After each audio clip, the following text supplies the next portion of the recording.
but she's actually a leading person on this topic in Italy. When we had the meeting of those in Italy having winning one of these Marie Curie projects, she was the one explaining open science. This is very, very important because you are generously funded by the EU, but as they say, there is nothing like a free lunch, and we already know this, but also normally money comes with strings attached. And open science is very, very relevant for this, but I'm sure that Elena, and she is totally passionate about this topic, will put it much better than strings attached, and will really convince you about the importance of this, I think, a kind of a tectonic shift in the way we do science in Europe. Okie dokie, so you have most welcome. Thanks for accepting our invitation. And you have the floor. Basically, you have apart a couple of colleagues, is mostly our PhD. Two of them, they are online because of some visa issue. It's normal. We were not sure to get all the people. We got almost all of them, but also the online PhD, they are really much involved. So, thank you. Thank you. Thank you. And let me savoring the joy of being again in a face-to-face classroom after almost 2 years. So it's yeah, it's wonderful. Sorry, but it's really an emotion, a strong feeling. Anyway, so yes, my name is Elena Giglia. Thank you for the introduction, for your presentation. And I'm so lucky because I'm really passionate about open science, as you will see. But I'm lucky because in doing this work, this job, I've met wonderful people. And you will see that in the slides, it's a sort of dialogue. So if afterwards you have some comments, some whatever, feel free, because it's important for me to have your feedback. Okay, because I don't know, sometimes mostly the first part of this talk might be disturbing. So any feeling, any feedback is really important. Please, Roberto, remind me how much time, sorry. Okay, perfect. So let's start. And let's see.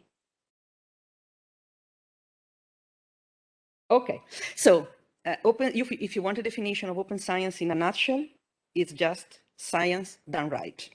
Okay, you will have this. Sorry, I haven't put it here. Strange, but the slides will be available on Zenodo for you. There is no, you see this license, Creative Commons by, so you are allowed to reuse, provided that you cite me as the author. Okay, so you can do whatever you want with my slides and also with the photos, because all the photos are mine, so feel free to reuse. So starting with a negative sentence, so reasons not to do open science. When this paper was published some years ago, I was very curious because, as Roberto told you, I'm passionate about open science, so reasons not to do open science. And as you can read here, I will discuss, because open science is the practice of early sharing, open sharing, and so on and so forth. So in this paper, I will discuss the valid reasons for researchers not to do open science, and that's the paper. There are no valid reasons. So, and thank you for your undivided attention, and that's all. No, now we have the, you know, the real topic. So a call for you. So valid reasons to do open science. First of all, because now we live in Europe, And the European Commission has funded the European Open Science Cloud, which will be the future of research in Europe. So if you plan to do research in your life, so you are early career researchers, you are in your PhD, you need to take EOSC into account. And taking EOSC into account means also taking FAIR data into account. And as we are in a face-to-face classroom, I can ask you without using Mentimeter or something else, have you ever heard about European Open Science Cloud before? Or FAIR data? Do you know what FAIR data means? Findable, accessible, interoperable, reusable. So that's not so good because you are PhD, you are supposed to be in the research, let's say, environment, to have been for a while. But no worry, because the situation in Europe is quite similar. So we have this, let's say, practical reason to do open science. And we have a more compelling one, because if you are planning to present a project proposal in Horizon Europe, and that's the difference among Horizon 2020 and Horizon Europe, in Horizon Europe, you will be evaluated on how you adapt open science practices to your proposal. So it's not just, a matter of passion, or it's a fashionable thing or a very alternative and revolutionary thing. No, now it's mandatory from the Commission. So if you want to get your project approved in Horizon Europe, you have to apply open science in the methodology. So embedding open science in your project. Today, Roberto gave me an almost, it's a mission impossible, okay? Because in 50 minutes, I can't tell you what open science is and how to do it. But anyway, if you want to have, let's say, a longer training course, of course, I'm available. The University of Turin is also partnered to another Horizon 2020 project, which is called ISPAS, and is precisely on training on open science for PhDs. So if you want a longer course, I'm available anytime. What's the best example of open science? The HTTP protocol. It was created at CERN by Tim Berners-Lee. I should say Sir Tim Berners-Lee, but it was created as an internal tool for internal exchange of documents among the research groups at CERN. They could have patented it. They could have kept it closed. They decided to open it, and it changes the life of every one of us, okay? So that's the best example, in my opinion, of open science. So a research, let's say, a research output, an idea that is changing the life of every one of us. And then we are living in the COVID period, so we need to learn something, even from COVID. And the first lesson is that sharing is crucial. If we don't share, we don't get anywhere, okay? And we need data. We need raw data. We need the virus sequence. You know that like 1 week after the first cases in Wuhan, the sequence of the virus was public in a public and open database, okay? So by sharing data, we got the vaccines in a really very short amount of time. And this is important, this focus on data, because if you talk with any of your colleagues, senior colleagues at the university, they are focused on papers, on journal articles, on books. But open science is not about the final, because if you know, what's an article, what's a paper, what's your PhD thesis? It's the summary of your research. But research is composed of many components: data, the code you use to process your data, the methodology, the protocols, whatever. So everything is science, and you need to make it open and not just the final article. What we mainly learned from COVID is that the current scholarly communication system is not a communication system, Okay, so this was an article published at the beginning of the pandemic in February last year. And the title is, "We are opening everything. Scientists share coronavirus data in unprecedented way to contain and treat the disease." And this young researcher from the University of Montreal says, okay, but if we have to underline that now we are sharing, is because the current and the common behavior is to put constraints, is to put barriers to sharing and to sharing knowledge. And look at this example, in my opinion, is wonderful. This is an article published in Nature calling all coronavirus researchers, keep sharing, stay open. And if you look above, subscribe, which is nonsense, okay? So if you have to keep sharing, subscriptions are nonsense. What did the publishers do with COVID? Look at this press release. It was March 2020. They know they save lives. So they gave access to their published papers only for the duration of the outbreak. And Heather Joseph, who is one of the leaders of the open science movement, she's the director of Spark USA, it's unreal. So they know they can save lives, but they open their paper only for one disease and only for a limited time span. And it's really unreal, because just why only coronavirus? Because we are afraid? I mean, violence against women is not so important, cancer research, Alzheimer research, the climate change. So why only coronavirus? It's really unreal.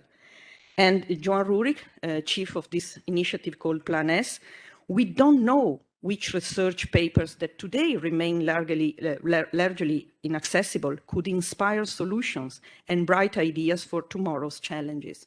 So the title of this article is "No Lockdown for Research Paper." You can't keep anything close because you don't know, okay? What's scholarly communication nowadays? It's paying commercial publishers like, I don't know if you know, Elsevier, Wiley, Springer Nature, Taylor and Francis, you name it. We are paying them to lock up a content you produce for free, because you are not paid when you publish in a journal, and that you review for free, because you are not paid when you do a peer review, okay? So that's the situation now. And during the pandemic, we have to beg them to access our own work. It's really nonsense.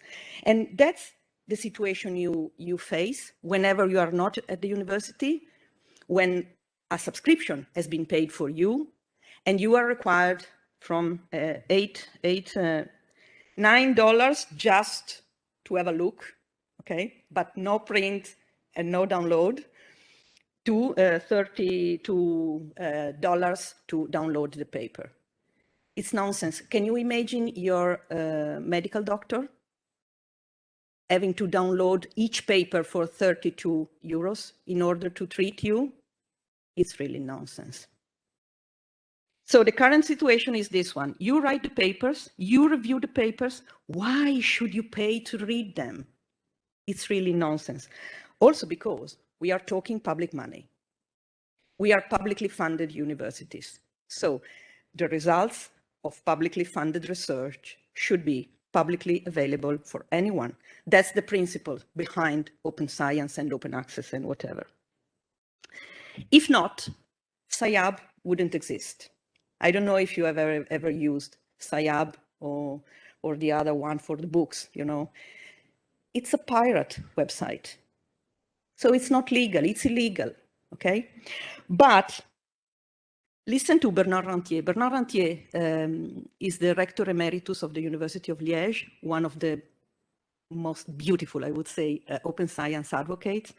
The single fact that providing free information on universal science is illegal tells us a lot about how absurd it's become in the internet era to rely on the old research publication model. It's really nonsense nowadays. And the pandemic made it really clear for anyone. okay? Some data. Here we have prestigious economists, so some numbers. 7.6 billion per year. It's the amount of money universities spend in subscription every year. 7.6 billion, okay?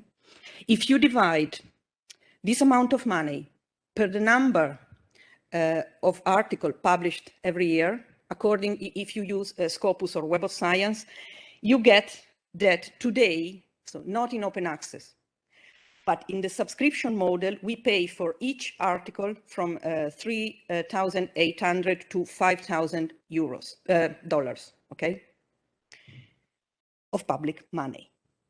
So this is the first message for your senior colleagues, because it seems that when they are in the department or in the library, if they click on download PDF, the PDF magically appears, but it's not by magic. It's because the University of Turin every year spend 2 million euros in subscriptions, okay? If you are at home, there is this pop-up, pay $32 per article, okay? So it's not for free. You don't see the money because it's not out of your pocket, okay? But it's the library paying 2 million per year.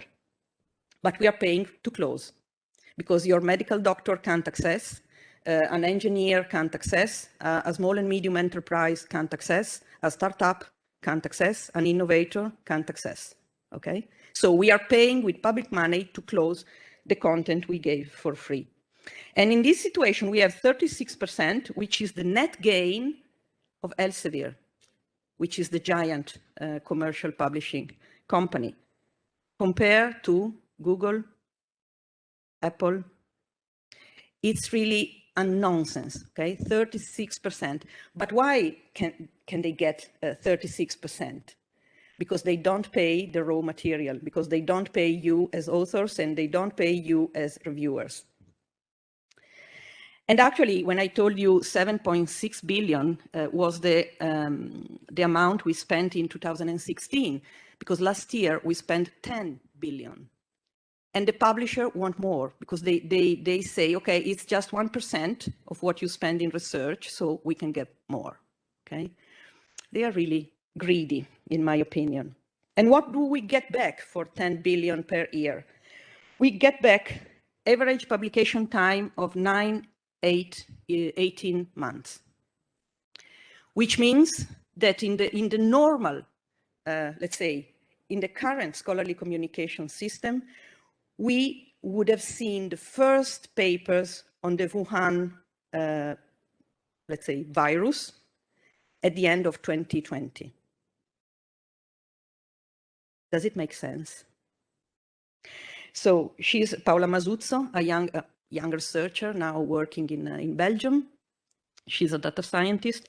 And today we witnessed the celebration of this research article published in a famous and glamorous journal after 2.5 years of revisions. I'm happy for my friends, but I cannot help wondering what's there to celebrate in such a slow scientific dissemination. 2.5 years. Think of it, not in 2019, but now with the pandemic. 2.5 years. Then we have 179%, which is the self-citation ratio increase in Italy after the National Assessment of Research was introduced. What does self-citation do with science? 70% is the ratio of non-reproducible researches in some disciplines. But if science is not reproducible, is it science? And that's the most worrying one, in my opinion, 43%, because 43% is the ratio of retractions for fraud. In past years, we saw retractions, but you know, we are humans, we make mistakes, so it's fine. I made a mistake, I published a paper, the paper is retracted because I made a mistake, and then someone notice it, but in the last years, there was, you see, this increase, incredible increase in retraction for fraud. And by fraud, I mean data fabrication, data falsification, or simply data makeup. There is a graph, until here, it corresponds to my hypothesis, okay, then I cut it and that's it, okay? So that data makeup, I just publish what is, let's say, what suits me. And what's the problem here? The direct correlation among the number of retractions and the impact factor of the journal. So the impact factor is not a seal of quality, is a seal of retractions, okay? Because, but it's true, if you are, let's say, if the research assessment criteria tell you to do whatever you can to publish in the highest impact factor journal, you do literally whatever you can, including fabricating and falsifying your data, okay? So that's the situation. And why? Because evaluation became an obsession, okay? So really you do whatever. And look at this workshop held at the Royal Society of London. They are speaking about you, early career researchers. Not only we are failing to provide the right incentives, we are providing perverse ones. And there is a quotation of the Goodhart law: when a measure becomes a target, it ceases to be a good measure, because you really do whatever, okay? And Mario Biagioli edited this book, which is Gaming the Metrics. It's 300 pages of examples of scientific misconduct in gaming the metrics. So evaluation is the key, not only because of this, let's say, disaster it's causing to science, but also because it creates what are called adaptive behavior. So if you are asked to, you do whatever. Promotes competition afterwards. But you have the slides afterwards, okay? But if you want.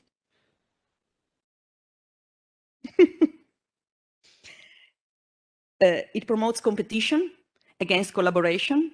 And I was really appreciating what you were saying before, because you need open-minded, you need multidisciplinary teams, and so on. So, but if you are in academia and you collaborate, then maybe they are stealing my idea.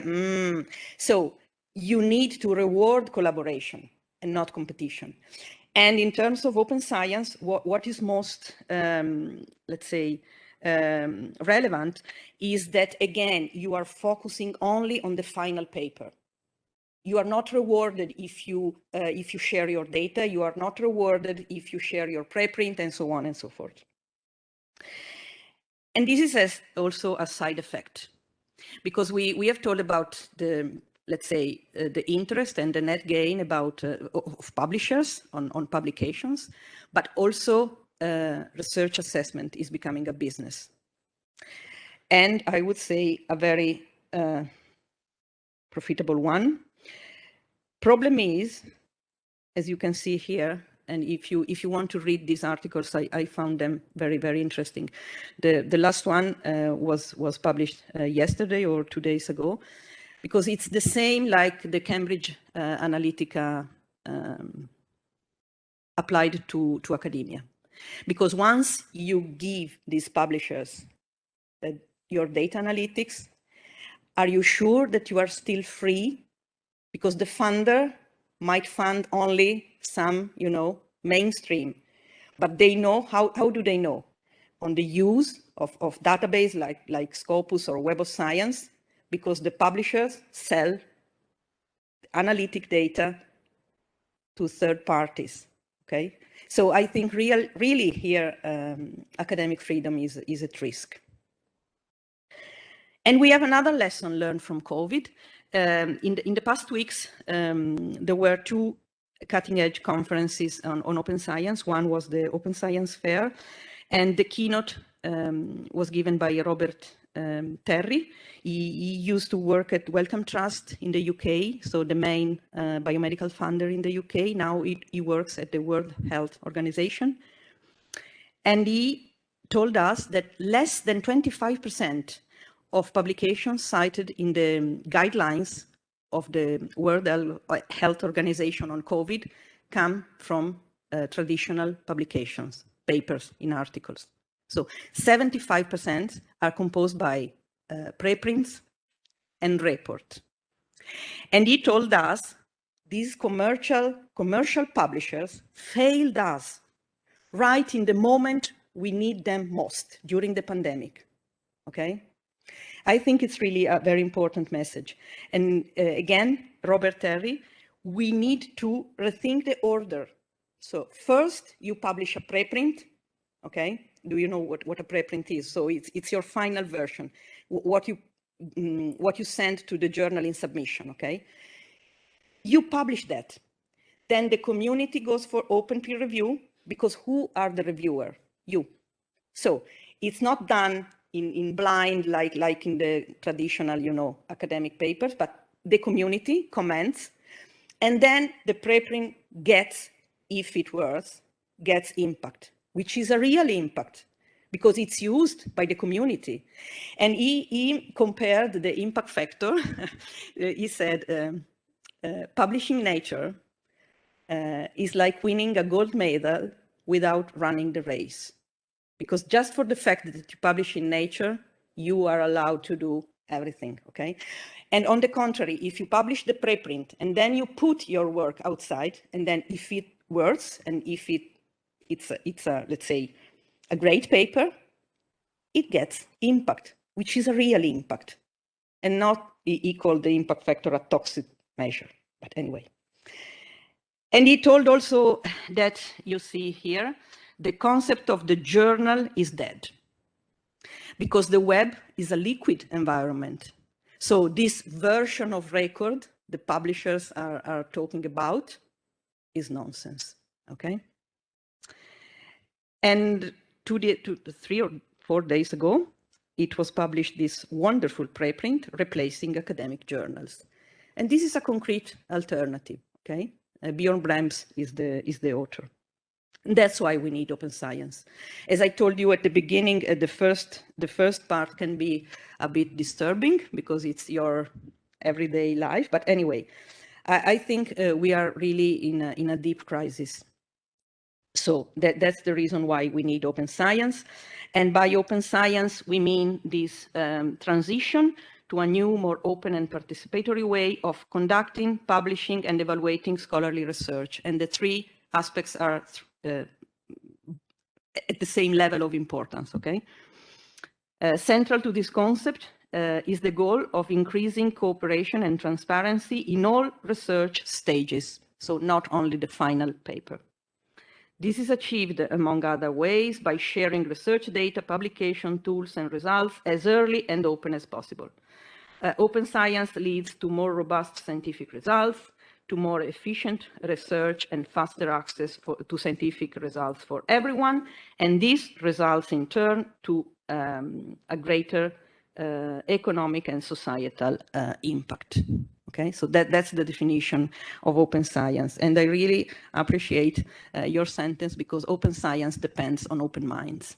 Okay, so and that's important, and that's one of the reasons why in Italy we are ages beyond the other countries in Europe. In your words, open science is a way of being treated with dignity and truly focus on the essence of our work. This was a feedback that Petra gave me last year, and she was a PhD student at the University of Verona. Okay, and in my opinion, this is the best definition of open science. This is open science, so you see that you have several components. Open access is just one of the components, so don't use as a synonym, okay? Open science does not equate to open access. You have open access to text, but you have open data, you have open educational resources, you have open lab, open software, open whatever, okay? So different components. And you can see here that the focus is not just on publications. It's precisely on every step of research. And why is this important? If you are going to apply in Horizon Europe, you will be evaluated on how you adapt and adopt these practices to your project proposal. If you don't apply open science in the methodology of your project proposal, the proposal will not be approved. Okay, that's a radical change because the European Commission is pushing very hard for open science and have been pushing for many years. As you can see here, this wonderful infographic, you have some principles and you have a lot of benefits. Because of course, if everything is transparent, there can't be fraud. So no retractions, no data fabrication, because everything is, in the public. And you don't have 9 to 18 months for publication because you publish preprint and everything is on the, let's say, public scrutiny, so for open peer review and whatever. What's the difference between open science and good science? If research papers are inaccessible, with no code or data, cherry-picked results, inability to even attempt to reproduce, is that really even science? Science without openness is more anecdote and faith than science, okay? The UNESCO is strongly pushing for open science. They are going to vote their recommendation on open science in the next General Assembly in November.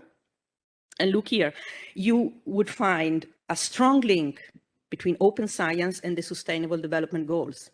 And I think this is relevant also for your project. Because of course, if everything is in the open, if everyone can have access, and don't forget that access to knowledge is the Article 27 of the Universal Declaration of Human Rights. You have right to access to scientific, let's say, developments or something like this. And of course, it's an accelerator, but it's not just the United Nations. OECD, the UNESCO, we have seen, CERN, World Health Organization, the European Research Area, European University Association, International Scientific Council, all of them calling for open science. And all the more so after we have seen during the pandemic that the current system does not work, okay? This is the open science practices rainbow. So this is what you have to learn if you want to do open science.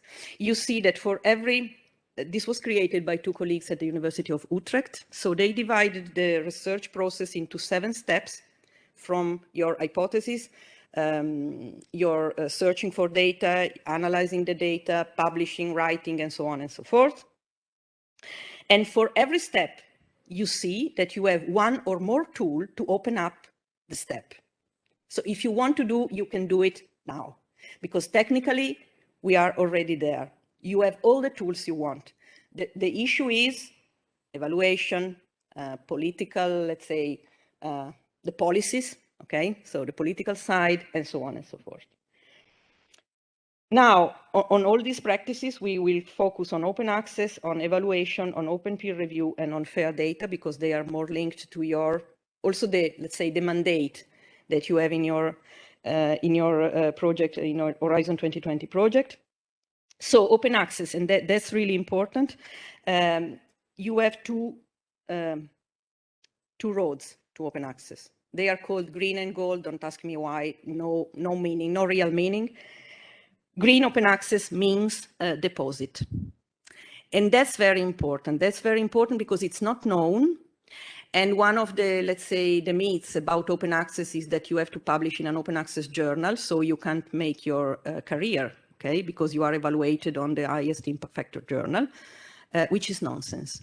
Because you can publish in the highest impact factor journal, then you go to this Sherpa Romeo database where the publisher deposit their copyright policies, and you are in 82% of the cases, you are allowed to deposit a version of your paper, which is not the published one, is the so-called author's accepted manuscript. We will see in a while.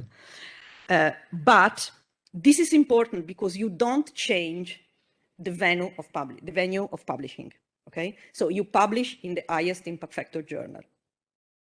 But then you set free your paper by depositing the allowed version. The other road is publishing in open access journals. In this case, I forgot to mention, green open access is always for free. So you never pay. On the contrary, if you publish in some open access journals, in 27% of cases, you have to pay the so-called article processing charges, okay? Because they have no subscription, but publishing has costs. So you have to cover either the reader or the author pays, okay? But it's not the authors, not out of his or her pockets, it's the institution pays. The difference, and we will see in a while, so no.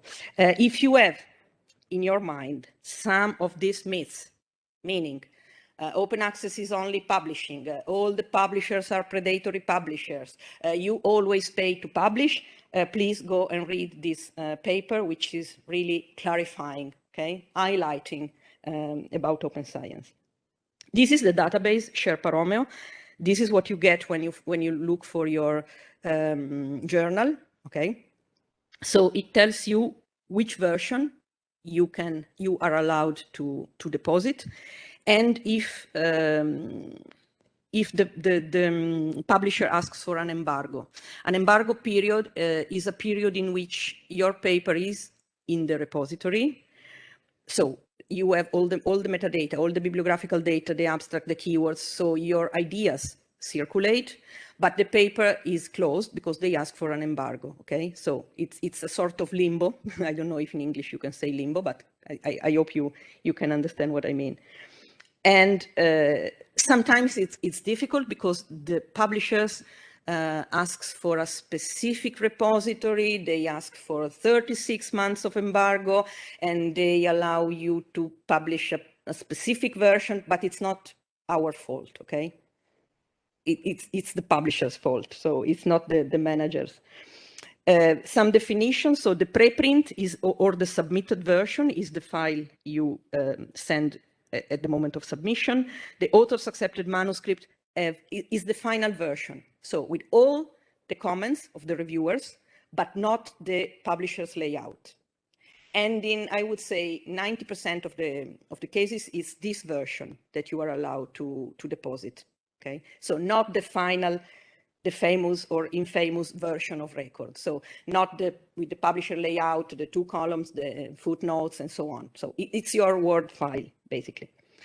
And embargoes start on the day of the online publishing.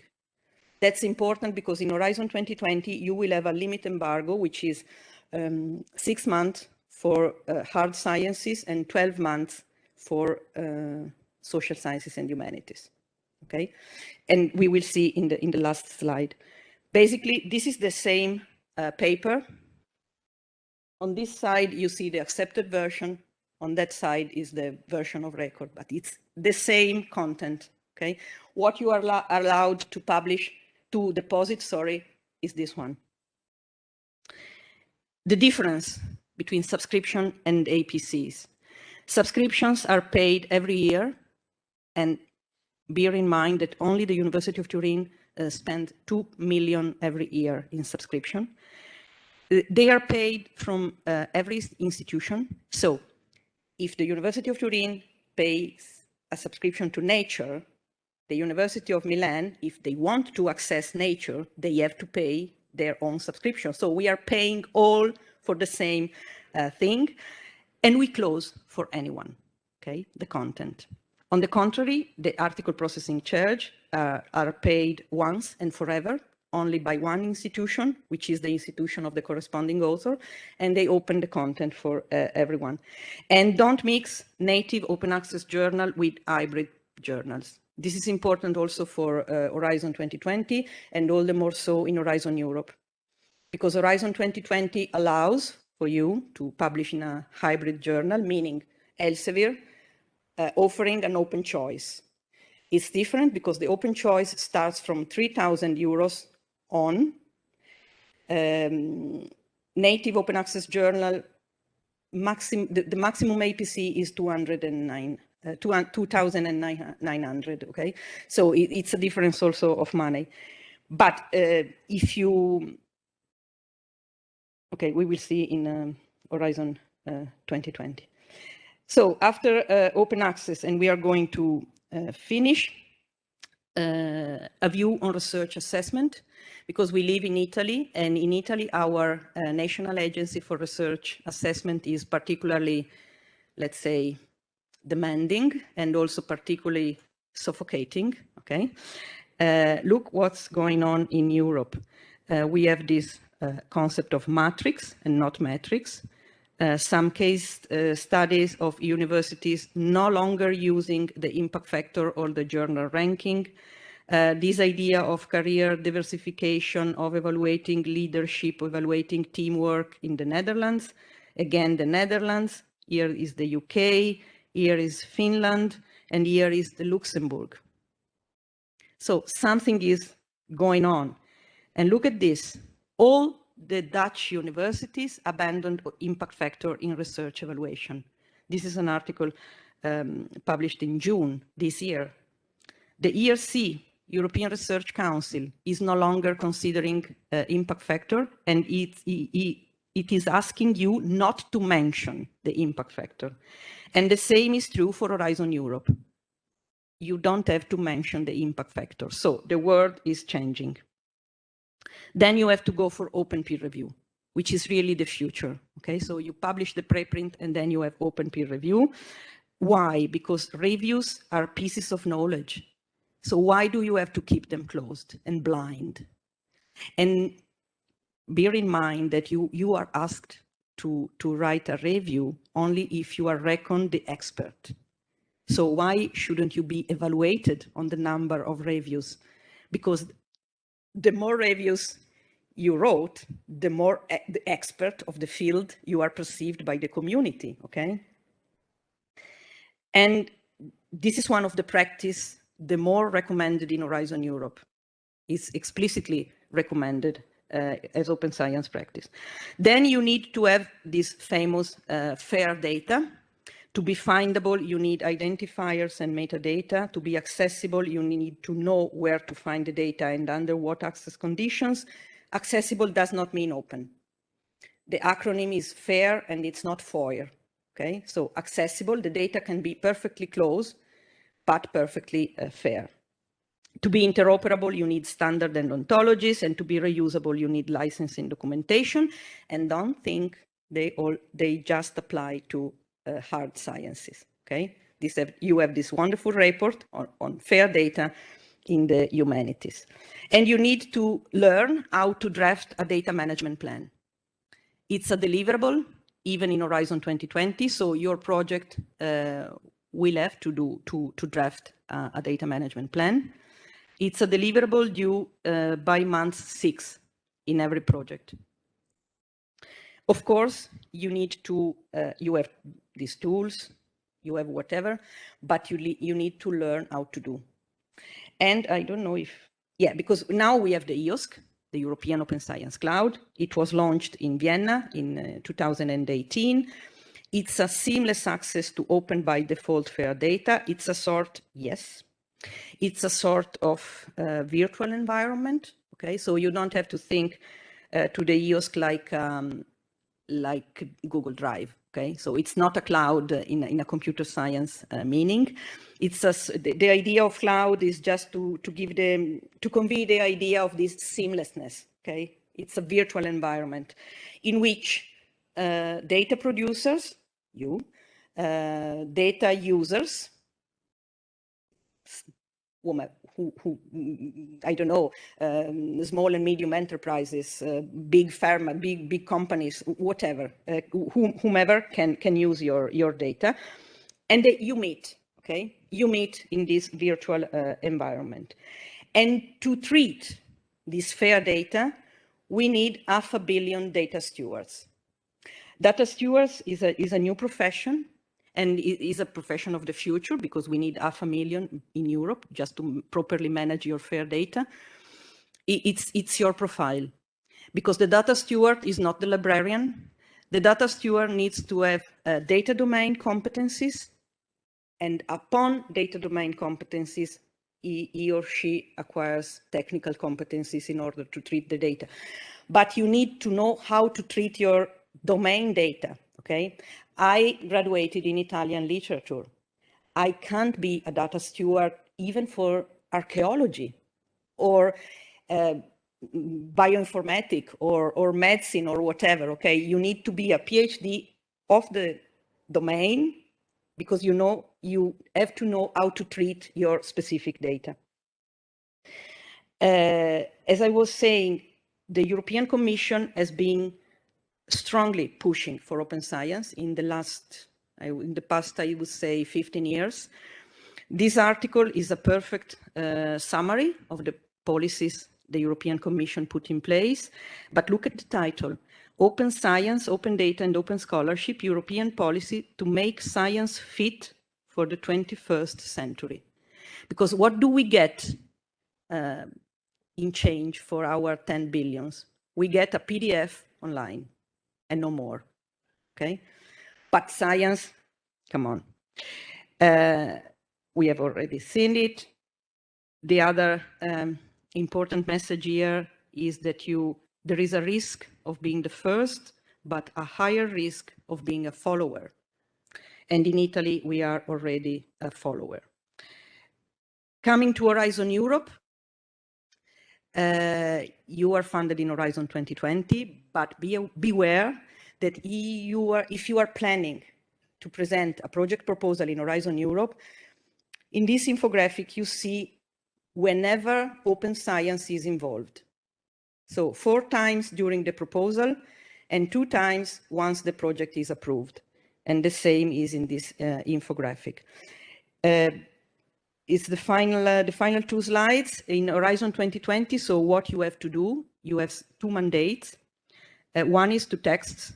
So for your publications, you have to deposit a machine-readable version, which usually is the accepted version we saw before. Deposit is the first step, and you have to do it also even if you publish in an open access journal. Okay, so deposit is the first step because it's for preservation purposes and also for text and data mining purposes. Okay, so it's not per se. Then you have to give access within 6 or 12 months. If you check, and this is only for Horizon 2020, because in Horizon Europe is completely different. In Horizon 2020, you have to check on Sherpa Romeo if the embargo is longer than 12 months, then you have to go for this awful hybrid open choice. So you have to publish open even in a closed subscription journal. But if you have a good project officer, he or she should know. So you should have put in the budget, okay, the $3,000 to publish open. Then you have to give metadata and so on. Beware, as I was telling you, because this is important. If you are going to apply in Horizon Europe, no hybrid journal is allowed. Only open access journals or ORI, Open Research Europe, which is the publishing platform the Commission gives you for free. For data, you have to deposit, you have to give access, but you have no, let's say, no limit in embargo period. So if you want to exploit your data for 3 years, you are free to set 3 years embargo. The principle should be as open as possible, as close as necessary. Okay, so the default should be open. If you keep your data closed, you need to justify in the data management plan why you are keeping your data closed. And you have to draft a data management plan by month 6. You have guides provided by OpenAIRE. Here you see on publication, on data, and on legal aspects of data, which are not so easy. If you want to, the easiest way is to create a community in Zenodo and put all the deliverables, all the publications, all the data of the project there, or in the Open Science Framework, or in the Humanities Commons, your choice. If you need to know more about open science, you can go to these modules provided by the Foster project, or they called it Passport. It's the national French Open Science Office at the ministry. It's intended precisely for PhD students. So that could be a good starting point for you to start your journey to open science. And that's the final, let's say, message coming from another keynote of the Open Science Fair. Look at point 2. Think about why you love your job. And I think the first part was a sort of, there is something that doesn't work, so maybe you can do it better. And that's it. Okay.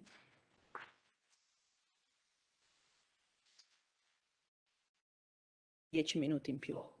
10 minuti in più. Well, Questions? I told you that she was going to be passionate, and she delivered. I had no doubt, honestly.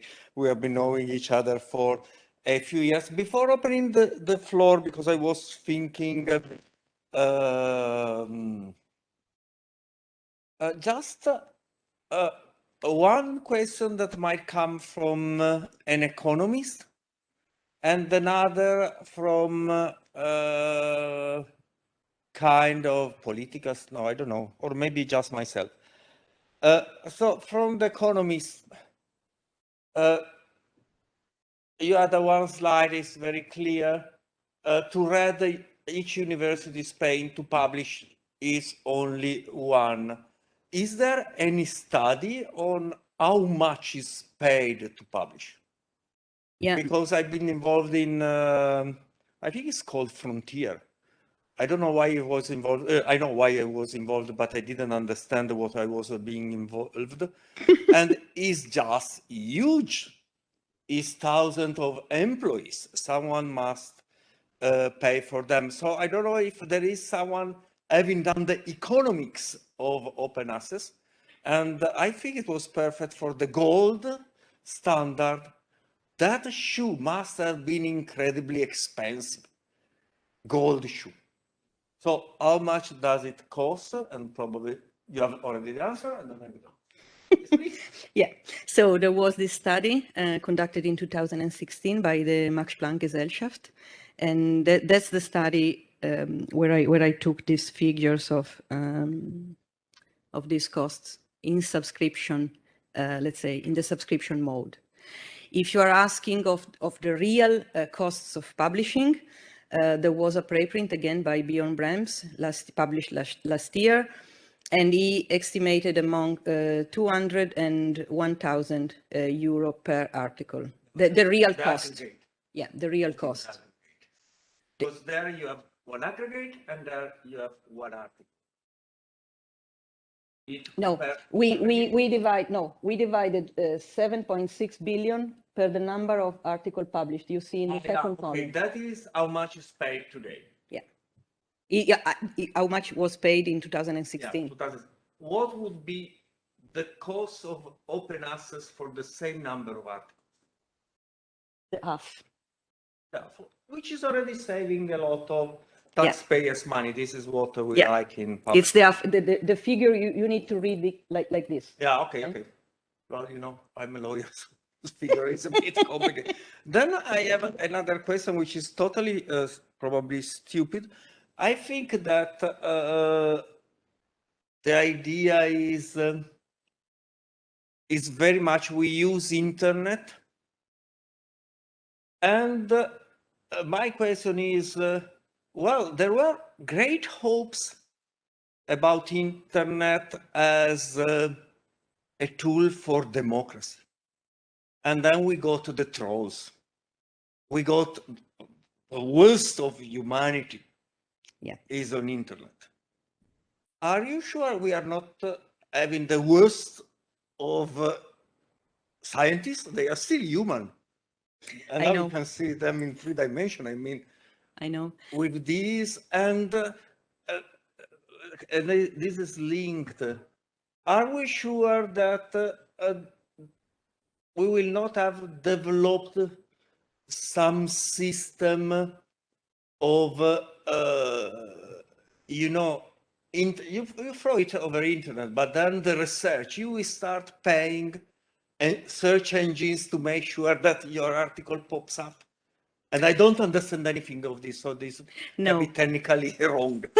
But thank you. No, because actually, what is still, I don't know how to put it. In academia, there is always this idea of prestige, of being recognized as the expert. So it's not in your interest as a researcher to put out there the worst of you. And even in reviews, there is this German publisher, which is named Copernicus. They have adopted a double system of peer review. So the traditional double blind and open peer review. So they put the article out there for 8 weeks to the comment of the community. And they presented the results. And when the comment is anonymous, is worse. Because if it's transparent and if people knows that you are saying something, you are very, very attentive on what you say. And as a researcher, it's in your own interest to be recognized as the expert of the field, not as a not sound researcher, a researcher recycling for the umpteenth time the idea of, I don't know, 10 years ago. So it's in your own interest to put out there your best, okay? I think that's the difference with normal, let's say, social media or something like this. Questions? Or this feedback. Terror in your face is Yeah. please.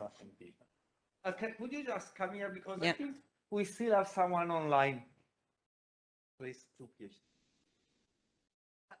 Actually, thank you again for this presentation. As early stage researcher, I really sympathize with this topic because to do our project, we had to research and go through all this process of finding the papers, finding creative ways to access research. So thank you.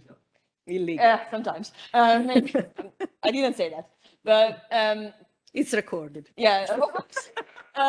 Anyway, my only question is something that I understood in academia is quite important is rigor and validity of the research. So when you open your work for peer review, it's supposed to be in the classic way. These journals are supposed to select reviewers who are expert on the field who can give you a rigorous and valid say of what you did. So how does it work actually with the open site? Thank you. Yeah, it's let's say it's a common reflection, or let's say it's a common fear, because I don't know if my uncle can judge my my paper, okay? But on the other side, think about the reason why scientific journals were born in the first place. So they were born to communicate and to create community and to have feedback. Galileo used to write letters, okay, to have a feedback of the peers. But who are the peers? You. So there is this idea of community. You don't put the preprint on the web. There are repositories, okay? So, and if you try to deposit, for instance, a paper about psychology in bioRxiv, they refuse because it's not their topic. Okay, so in bioRxiv you only find biomedical preprints. Okay, so you have specific box, and then the community knows about the box. They go and they comment, and it's really helpful.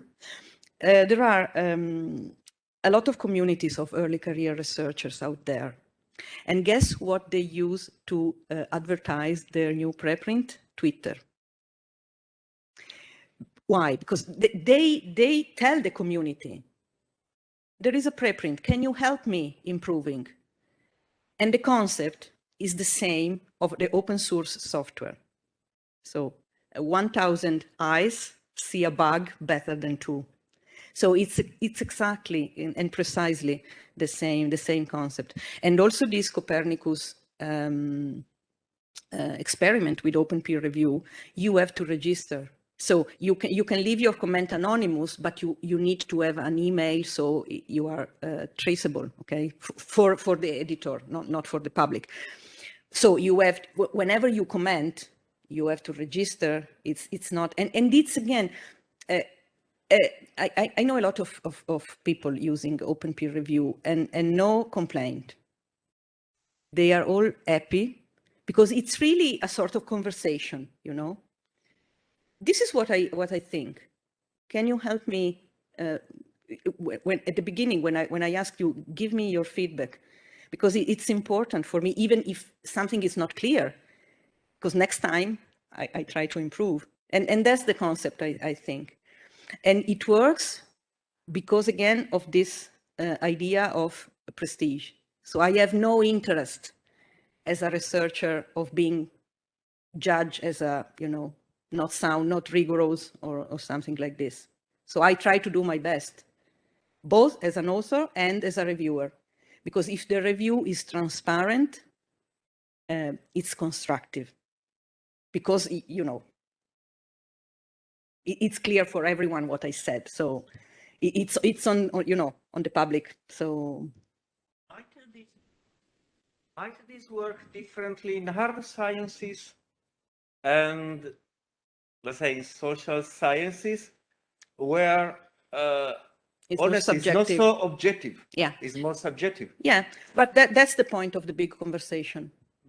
So we can discuss this idea, and provided that you bring, you know, evidence to your Evidence, that's the problem. no evidence. I mean evidence. I mean, you have an idea. You have to substantiate. I'm not, when I say evidence, is not, you don't have to think about numbers or, okay. You have to say your idea should be sound. Or I mean, when you publish a paper, even in law, you cite sentences, you cite, you know, so this is your data, this is your evidence. You don't have, you can't say that on my paper there is no copyright because today I woke up and I ate copyright, and so I have some law, I have some, you know, fixed point. And if your method is sound, which of course it's different discipline by discipline. But even our archaeologists as a method, even if it's not hard sciences. Yeah, but the problem is, you pointed it out, is interpretation. Yeah, but it's fine. And you can interpret logically the same text in 2 different ways. Yeah. We cite courts because, okay, that's the strongest interpretation, but if there is no court, then it's no more about the logic. It becomes, it's me. And what's the problem? So that's the problem, because then prestige works the other way around. I'm a senior. Okay. And so yes, this is your argument. Okay. And I see the point. interpret it differently. I see the point. And I'm right.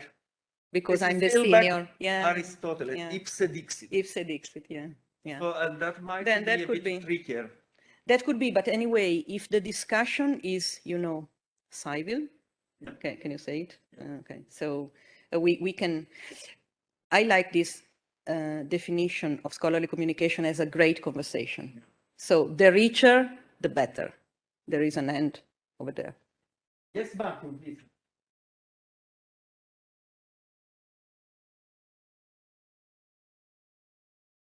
Wondering, what should an established journal, not so much the publisher, but actually the people that make up the journal, the editors, the people that are involved with it as reviewers, what should they do now?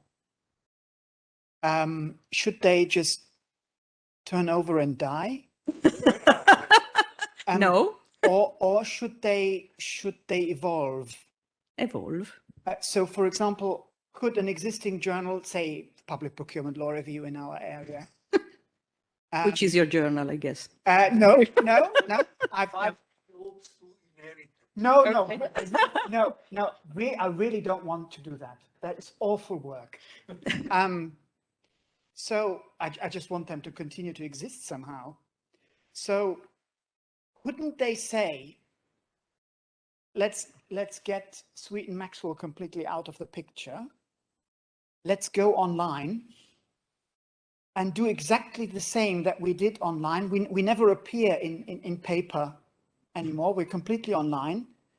I don't know. Why does anybody have to pay anything for that? In fact, they don't pay. No. So No. Is that a way No. forward? That could be. It's a 1 million question. And that's why we are debating about open access to journals we have been debating for the last 20 years. So there is no one size fits all. But you have a lot of journals, for instance, transforming to open access journals. You have this initiative born in I think it was in the Netherlands, which is called the FAIR Open Access Alliance, where FAIR is just the adjective, not the FAIR acronym. And it started precisely because of that. The editorial board of the journal, I never remember if it was Glossa transitioning to Lingua or Lingua transitioning to Glossa, which is the Latin and the Greek term for language. But they stepped down from this editorial board when Elsevier started asking for, I don't remember if it was 1,000 APC to transform the journal in open access. So they stepped down because Elsevier pretended that, not pretended is not the right term in English, but they say that the title was their property. Okay, yes. Okay, so the editorial board had to step down and to create a new journal. But this Fair Open Access Alliance is this initiative, whose principles are: the journal is owned by the editorial board and not by the publisher, so by the community. And they are, let's say, experiencing a lot of different business model, a lot of different, print or just online. There is really a huge amount of experiences and different ways going on in Europe. So you don't have to die, you have to evolve. So maybe, and there But is, if again, you don't, you will die. I fear so. I fear so, because the world is evolving, and yeah. You're too young. Evolving. Untitled Chapter, please.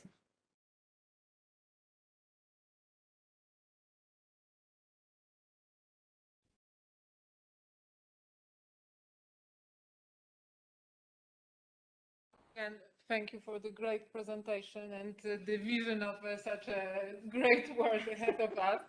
But now, and after the discussion, I feel that the big problem are the commercial publishers that take a lot of money. We as reviewers, as editors, work for free. And the open access now, as it is half this price, by still gold access or green access, the library pays or we pay as an authors. And before we will move, and before the other countries do, like in the Dutch example, that the impact factor will disappear. But I hope it will be such a process. But now I have a question to you. Don't you think, because you slipped very fast on the subject on predatory journals, don't you think that they do a very big harm to the idea of the open access? Yes, because they it's do. also very, very fast. Give me the money and I will publish everything. So They do. They do. You all have to be very careful with that. Yeah, you have to be very careful. So you touched really a crucial point. They do harm because open access is not so widespread. There is, even on the predatory publishers, you should read this paper I put there, the 10 myths, okay? Yeah, because it's very clear on predatory publishers because they exist, okay? They exist. But the problem is, it seems to be overestimated. So they are a small number. Problem is, they cry a lot. So you receive a lot of email, a lot of spamming, publish with us, publish with us, publish with, so they are a small number, but they seem bigger because they cry a lot, okay? They shout a lot. So, but anyway, what you said is crucial. Be careful. Be careful. So it's up to you. And again, reflect with me, and food for thought, as your colleague said. If you weren't so pressured to publish or perish, wouldn't you be careful? Okay.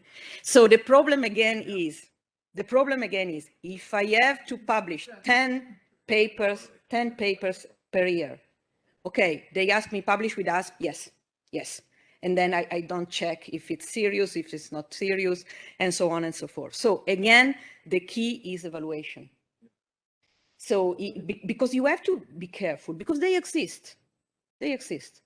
And we had an awful experience at the University of Turin, a young researcher in a medical department. She was asked to be part of the editorial board. And of course, being an early career, she said, yes, of course, because in my CV, yeah, it's this idea of prestige. And they asked her to write a review, which she did. And after she published, she received an invoice for $2,000. Never mentioned before. No mention of APC on the journal website. So I checked. She asked me, so I checked. We checked with the legal office of the university, but they are really awful. They are really awful. They do harm, like you said, because you see, I want to ask, did you know anything of what I showed you today, before today? A few, very little. Okay, so it's hard to give information. It's hard to give training because you don't have time. So I will be, yeah, and they, yeah, my yeah. No, the normal training course is 7 hours long. So from the morning to the afternoon, because you have to deal with publishing, with this fair open access publishing. But if you want, I can do it. And the problem is, it's difficult to explain. You have no time to be trained on this, and then the predatory publisher arrives, and it really spoils everything.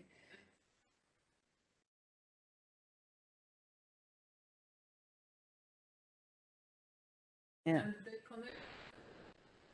Yeah. Yeah. Open data is something opposite, because we are